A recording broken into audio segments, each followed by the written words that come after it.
Good afternoon guys. तो आज हमारे कोर्ट में हो रही है मीटिंग हाई कोर्ट को शिफ्टिंग को लेके। तो सारे अधिवक्ता लोगों को बुलाया गया है मीटिंग में। ये मीटिंग जो है अर्जेंट रखी गई है और काम भी सबके लगे हुए हैं। तो देखो कितने लोग आ पाते हैं, कितने नहीं आ पाते हैं। तो अभी सब लोग जा रहे हैं मीटिंग में। मीटिंग में क्या तय होता है आप लोगों से सारा मैं शेयर करती हूँ। तो अपन ने रहे ब्लॉग में नेटडाल जिले में स्थापित करवाई गई। अब इसी क्रम में जो है मैं अपने बार के पूर्व अध्यक्ष श्री रामचंद्र सेड़ा जी को आमंत्रित करूंगा कि वो हमारा मार्गदर्शन करेंगे इस विषय पे।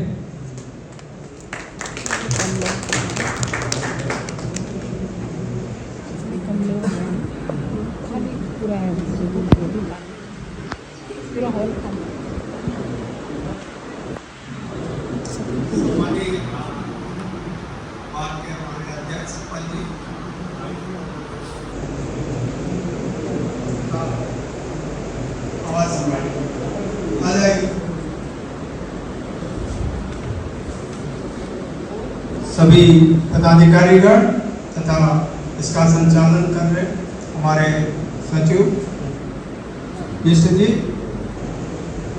आज का जो विषय रखा गया है जिसमें वैसे अधिवक्ता कम आए हैं, जबकि अधिवक्ताओं को अधिक से अधिक संख्या में यहाँ पर आना चाहिए था।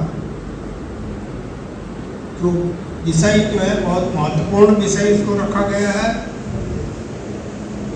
और सबसे बेसिक चीज़ तो यह है कि भाई उत्तराखंड के विकास के लिए, उत्तराखंड के डेवलपमेंट के लिए जो दिक्कतें आ रही थी उसके लिए जो है उत्तराखंड अलग राज्य की स्थापना के लिए जो है आंदोलन बहुत पहले से चल रहा था।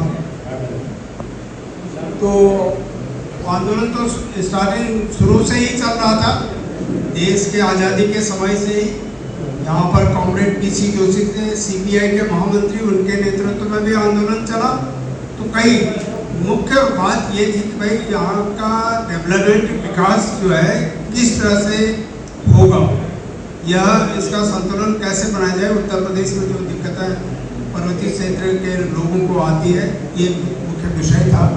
उसको लेकर के बातें जो भी रही, उसके बाद जब सर्वे हुआ कि भाई अब जब घोषणा होगी तो कैपिटल कहाँ पर बनेगी, क्या होगा, तो दो जगह देहरादून और नैनीताल में उसका सर्वे किया गया था।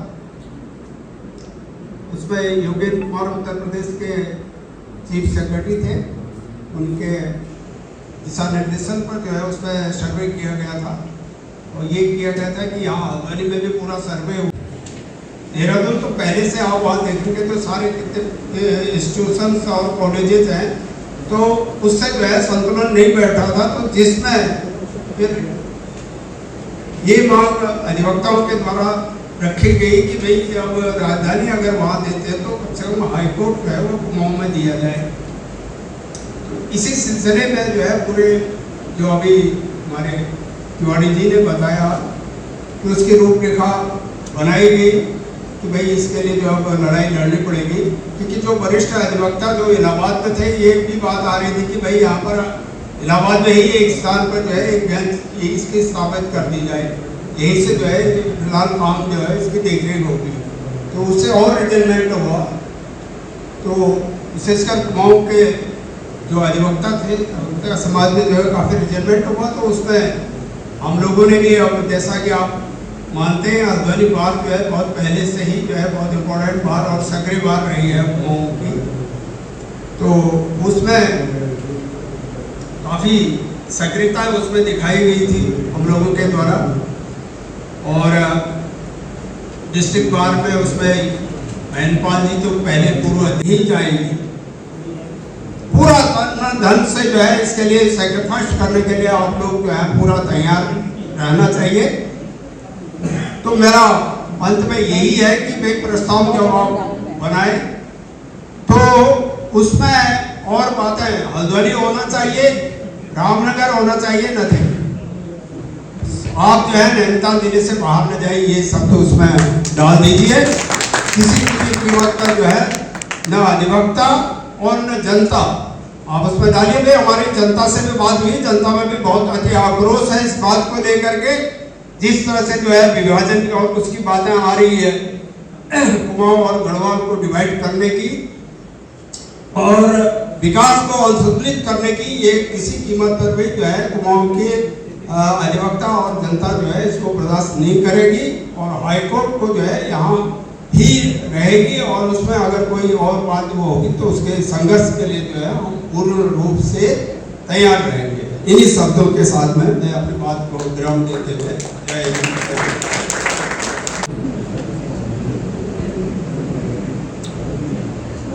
हल्द्वानी बार एसोसिएशन के अध्यक्ष वहाँ के कार्यकारिणी की अन्य पदाधिकारीगण वो मेरे साथी अधिवक्ता हो। अभी हमारे पूर्व अध्यक्ष राम सिंह कछड़ा जी और तिवारी जी ने बहुत विस्तार से यह जानकारी दी कि कैसे इस हाईकोर्ट को यहाँ लाने हैं और उत्तराखंड का संतुलित विकास करने के लिए हाईकोर्ट और राजधानी को कैसे देहरादून और नैनीताल में स्थापित किया गया। आज सवाल इस बात का है कि जिस संघर्ष के साथ हमने और हमारे अन्य पूर्व पदाधिकारियों द्वारा और हमारे यहाँ की जनता द्वारा जितना संघर्ष इस उत्तराखंड को बनाने और उसके साथ साथ ही हाई, लेकिन आज आवश्यकता इस बात की है कि हमारी जो नई युवा कर्मठ और जुझारू कार्यकारिणी है इसको मार्गदर्शन देने की है कि आगे की रणनीति कैसे बनाई जाए और इनको कैसे इस चीज को कार्यान्वित और अपने को प्रभावशाली तरीके से कैसे व्यक्त किया। सबसे पहले तो ये हमारे कार्यकारिणी को एक थोड़ा सा सुझाव अगर अच्छा लगे तो मैं देना चाहूंगा, वो ये कि आज आकस्मिक आपने मीटिंग बुलाई,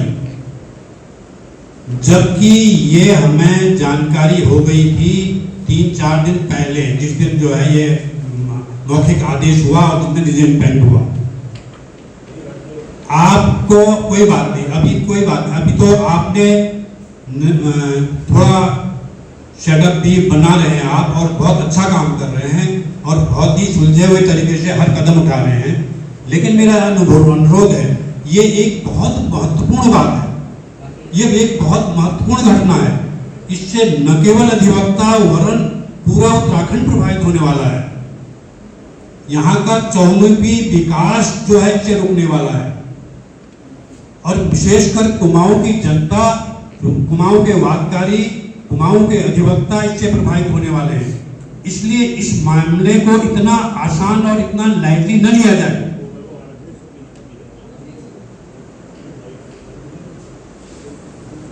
अध्यक्ष जी, मेरा ये निवेदन है कि सबसे पहले तो हमको अपने सारे अधिवक्ता गणों को अपने साथ बुलाना है, जोड़ना है। वो कैसे? अगर आप जो है मेरी राय से और इसके लिए आपको आज ही पूरा, मैं तो आपको एक और सुझाव दूंगा, इसको अन्यथा न लें, कि सोमवार के दिन ही पूरी बार एसोसिएशन के प्रस्ताव पारित करके कहा जाए कि आप तुरंत जो है ये पूरे दिन भर आप जो है ये यहाँ आए, आकर के पूरा कार्य का बहिष्कार करने के बाद और यहाँ मीटिंग बने ताकि सबकी सहभागिता हो सके। इसमें किसी का व्यक्तिगत हित नहीं है, इसमें आपको किसी संकोच की आवश्यकता नहीं है। ये हमारे हितों की बात है, हमारी जनता के हितों की बात है। तो लिहाजा बड़े दमदार तरीके से आपको इस आवाज को उठाना होगा और नेतृत्व को देना होगा पूरे कुमाऊं मंडल को। कुमाऊं मंडल में पिथौरागढ़, रानीखेत, अल्मोड़ा, रामनगर सारे लोग आंदोलित हैं, लेकिन आश्चर्य की बात है हम थोड़ा देर में जागे हैं। तो इस बात में आपको कोई संकोच नहीं होना चाहिए। तो मेरा आपसे सुझाव है कि आप जो है इस बात को पूरा हाईलाइट करें और आज की मीटिंग में जो भी आप ये प्रस्ताव पारित करें इसको हाईलाइट करने के साथ साथ ही सोमवार को विधिवत सभी अधिवक्ताओं को उपस्थिति अनिवार्य रूप से करने सबको बुलाएं और पूरा जितने भी सहयोगी हो सके तो जनप्रतिनिधि वगैरह अगर मगर ऐसा ठीक समझे तो, नहीं तो आप स्वयं हमारी पार्टी सक्षम है नेतृत्व देने के लिए। हमारे साथ बहुत अनुभवी और आप जैसे युवा और कर्मठ कार्यकर्ता और पदाधिकारीगण हैं, लिहाजा पूरे चुनाव का नेतृत्व प्रदान करें और उसको नेतृत्व देने के साथ साथ ही दिशा निर्देश करें। और एक चीज और मैं निवेदन करूंगा, सुझाव दूंगा। आदरणीय अध्यक्ष जी और सभी पदाधिकारीगण, मेरे साथी अधिवक्तागण, जैसा कि अभी बछड़ा जी ने और मुकेश तिवारी जी ने बताया, मैं उनकी बातों से पूर्णतः सहमत हूँ, क्योंकि उन संघर्षों का साक्षी मैं भी रहा हूँ। 1999 में मैंने LLB किया और 2000 में राज्य बना, और उस वक्त जब राज्य बना था तो उत्तराखंड हाईकोर्ट और राजधानी की स्थापना के पीछे संतुलित विकास, इस राज्य का संतुलित विकास उद्देश्य था। और उसी उद्देश्य को लेकर के जो सारे संघर्षों की बात बछड़ा जी ने और मुकेश तिवारी जी ने बताई, वो सारे संघर्ष हम लोगों ने, सारा आंदोलन, धरने, प्रदर्शन सब लोगों ने किए आपके नेतृत्व में, और उसका परिणाम हुआ कि अंततः सरकार को उत्तराखंड हाईकोर्ट नैनीताल में देना पड़ा। उसके पीछे क्या था? राज्य का संतुलित विकास। और आज चालाकी से या जो भी उनके तरीके हैं, उससे पहले तो ऐसा जैसे हम लोग कोई चीज बांट देते हैं कि इतना तुम्हारा बैलेंस बन गया, आज चालाकी से एक बार बना दिया और बाद में चुपचाप उसे छीन करके उनको वंचित कर दो। ये एक षड्यंत्र हुआ है, और इतने बड़े पद पे कोई बैठा हो और वो बिना जाने कह दे, ये मैं समझ नहीं सकता हूँ। जब वो एक शब्द, कोई भी जज एक शब्द बिना सोचे समझे नहीं लिखता है, तो क्या इतनी बड़ी बात बिना सोचे समझे कह दी होगी? मैं इस बात पर विश्वास नहीं कर पा रहा हूँ। राकेश थपलियाल जी वो कुछ आश्वासन दे गए कि 3 सेट बन जाएंगे या चैम्बर्स के लिए जमीन मिल जाएंगी। तो मैं ये कहना चाह रहा हूँ कि उन आश्वासनों को देखते हुए आपने ढीला नहीं पड़ना है। मैं अभी और बातें सारी छोड़ करके ये बात कह रहा हूँ, हम किसी छोटे छोटे लालच की वजह से इतने बड़े नुकसान को झेल नहीं सकते, और न झेलना चाहिए हमें। हम इतने सालों से पेड़ के नीचे बैठे हुए हैं, धूप, धुआं, धूल, मिट्टी में वकालत कर रहे हैं। हम अगले 5 सालों तक 10 साल का वकालत करने को तैयार हैं, लेकिन हाईकोर्ट को खोने की कीमत पर नहीं। क्योंकि एक बार अगर यह हाईकोर्ट ऋषिकेश चली गई या यहाँ से इसकी बेंच कहीं चली गई, तो क्या फिर कभी लौटेगी? नहीं लौटेगी। लेकिन जो हमारे ना दे हाईकोर्ट, हमें या वो ना दे, क्या चैम्बर ना दे, कोई सुविधा ना दे, जैसे हम इतने सालों से कर रहे हैं, आज फिर हम धूप में तब तक के काम अपना करते रहेंगे, लेकिन हाईकोर्ट की कीमत पर नहीं करेंगे, किसी भी कीमत पर नहीं करेंगे। तो मैं यही कहना चाह रहा हूँ कि इस आश्वासन की वजह से ढीला मत पड़ना, आप लोग ढीला मत पड़ना कि अगर हम ये विरोध करेंगे तो कहीं वो नाराज ना हो जाए और हमें जो आश्वासन दिए हैं वो पूरे ना हो। ये नहीं देंगे तो 2 साल बाद होंगे, 2 साल बाद होंगे, 5 साल बाद होंगे, 10 साल बाद होंगे, लेकिन हमारे आने वाली पीढ़ी, हमारे बच्चों को भविष्य में नुकसान हो जाएगा। और उसके अलावा हाईकोर्ट का यहाँ पर सारी तैयारियां हैं, सब तरह की सुविधाएं। रिजेक्ट हो गया, दोबारा से शुरू हो गया था कार्यक्रम। उसमें 20 एकड़ जमीन, 20 हेक्टेयर जमीन जो जू बन रहा है उसमें से लेने की बात हो गई थी, और वो बात कहते हैं कि पेड़ काटने पड़ेंगे। जब तुम्हारे बिल्डिंगें बनती हैं तब पेड़ नहीं कटे, जब तुमने अपने इतने बड़े आवास बनाए तब पेड़ नहीं कटते हैं, जब तुम्हारे खेत, तुम अपने आप की सुविधाएं विकसित करते हो तब पेड़ काटते हो, और उन पेड़ों को गिनती करते जाएं तो उनसे भी कई गुना ज्यादा पेड़ आप काट चुके हो। तो विकास के लिए पूरे देश में पेड़ कटते हैं, फिर नए पेड़ लगते हैं, लेकिन जो विकास एक बार हो जाता है, जो इंफ्रास्ट्रक्चर एक बार डेवलप होता है, वो हमेशा। तो इन बातों पर आकर के हमने इनके झांसे में नहीं आना है और इनकी बातों, इनके दबाव में नहीं आना है कि हम तुम्हें ये दे देंगे, वो दे देंगे। मत दो, कुछ भी मत दो, लेकिन हम हाईकोर्ट की कीमत पर कुछ भी लेने को तैयार नहीं है। और कई साथी हैं उनके चैम्बर है, मैं भी पेड़ के नीचे आगे बैठा हूँ, उसका नाम मैंने बोधि वृक्ष रखा हुआ है। उस बोधि वृक्ष के नीचे हम अगले 10 सालों तक, 20 सालों तक और बैठ लेंगे, कोई दिक्कत नहीं। लेकिन मैं बार बार कह रहा हूँ कि हाईकोर्ट की कीमत पर हमें कोई और सुविधा नहीं चाहिए।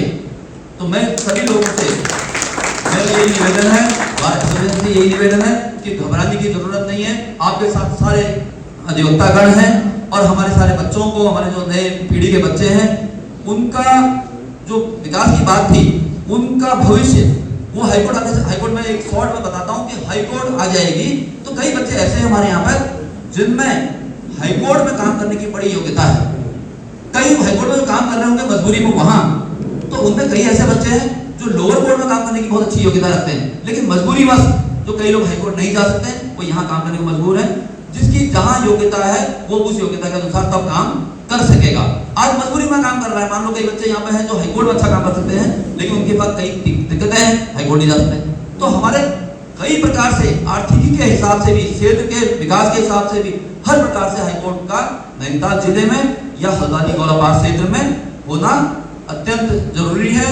राज्य के बीच में जो गैरसैंण की बात आई थी, गैरसैंण में अगर राजधानी बीच में होती तो वहां पर हाईकोर्ट हो जाता, सेंटर में होता तो दोनों चीजें हो जाती तो कोई दिक्कत नहीं थी, क्योंकि आपने राजधानी एक कोने में दे दी राज्य के, और इसलिए दूसरे कोने में हाईकोर्ट देना उस समय के नीति निर्माताओं का मजबूरी हो गई थी, और वो उस वक्त की व्यवहारिक परिस्थिति के अनुसार व्यवहारिक भी था। आज भी क्योंकि वही स्थिति है तो हाईकोर्ट आज यहाँ से किसी भी कीमत पर शिफ्ट नहीं होना चाहिए। आपने घबराना नहीं है, हम आपके सब साथ हैं। और जो मीटिंग की बात कही है, पूरे कुमाऊं के बार एसोसिएशन वगैरह से संपर्क करके एक बड़ी बैठक बुला ली जाए और बिल्कुल उनको महसूस करा दिया जाए कि ये सब चीजें मनमानापन और इस तरह की चीजें किसी भी कीमत पर स्वीकार नहीं की जाएंगी। धन्यवाद। अपने साथी अधिवक्ता सीनियर अधिवक्ता श्री सोहन सिंह मेहता जी को आमंत्रित करूंगा कि वो हमारा मार्गदर्शन करेंगे इस क्रम में। सभा का अध्यक्षता कर रहे हमारे बार एसोसिएशन के अध्यक्ष श्री पंत जी, मंच में बैठी हुई हमारी संपूर्ण नई, ये जो हमारी अभी हाईकोर्ट बेंच को ऋषिकेश में शिफ्ट करने की बात आ रही है, इसका प्रश्न वही योगदान दिया, कहीं भगना पड़ा, लेकिन जब ये राज्य इन सब के बावजूद हमें मिला तो उसमें राज्य में अगर देखें, इसका अगर थोड़ा सा इतिहास, ज्यादा नहीं, हमारे मिश्रा सर ने बहुत कुछ बताया है, अगर हम देखें तो इस उत्तराखंड राज्य की शुरुआत ही कुमाऊं से हुई थी और ये भी पंतनगर यूनिवर्सिटी से हुई थी 1994 में। और फिर इसको पहले अभिभावकों ने, मैं उसमें ज्यादा जाना नहीं चाहता हूँ, बहुत संक्षिप्त में बता रहा हूँ, पहले अभिभावक सड़क में आए और उसके बाद कर्मचारी सड़क में आए, उसके बाद सबसे पहले चाहे आम जनता पीड़ित हो, कर्मचारी पीड़ित हो, सबसे पहले उनका साथ देता है हाईकोर्ट, तब वकील लोग उनके साथ खड़े, फिर धीरे धीरे यहाँ पर पार्टियां थी वो आगे आई और बाद में राष्ट्रीय पार्टी ने इसको अपने कब्जे में ले लिया। इसके बाद 19 वैसे इसकी शुरुआत 1937 में जब श्रीनगर में कांग्रेस का अधिवेशन हुआ था, तब उसमें उत्तरांचल काउंसिल की बात आई थी कि उत्तरांचल जो उत्तरी क्षेत्र हमारे माली क्षेत्र, इनको जो है इनका डेवलपमेंट कैसे करें, ये बात 1937 में बात श्रीनगर अधिवेशन। उसके बाद राज्य हमारा देश आजाद हो गया 1952 में, फिर ऋषि तिवारी जी, ऋषि जोशी जी ने इसकी शुरुआत की। 1979 में यूडीडी यहाँ पर बनी और हमारे कुलपति डीडी पंजी के अध्यक्षता में, और फिर ये 2-3 मूवमेंट बड़े जबरदस्त चले। 1990 में आपने मंडल और कमंडल, यहाँ से उत्तराखंड की जनता को एकत्रित होने का मौका मिला। 1994 में जैसे अभी सर ने बताया कि यहाँ पर कौशिक समिति आई, मैं अल्मोड़ा जब इसमें छात्र पर आया था वहाँ पे, तो उस समय कर्मचारी यूनियन में था, तो 1994 में जब कौशिक समिति अल्मोड़ा सर्किट हाउस में, तो वहाँ पर भी मैं उस समिति में था। तो बनते समय वकीलों ने, जब इन्होंने यहाँ पर बात आई, तो जो इलाहाबाद बेंच की बात आ रही है, वो बात सर मुझे भी याद है, हम लोगों ने भी उसका बहुत विरोध किया था। उन्होंने बोला कि एक बेंच तब तक इसको यहीं पर हम बना देते।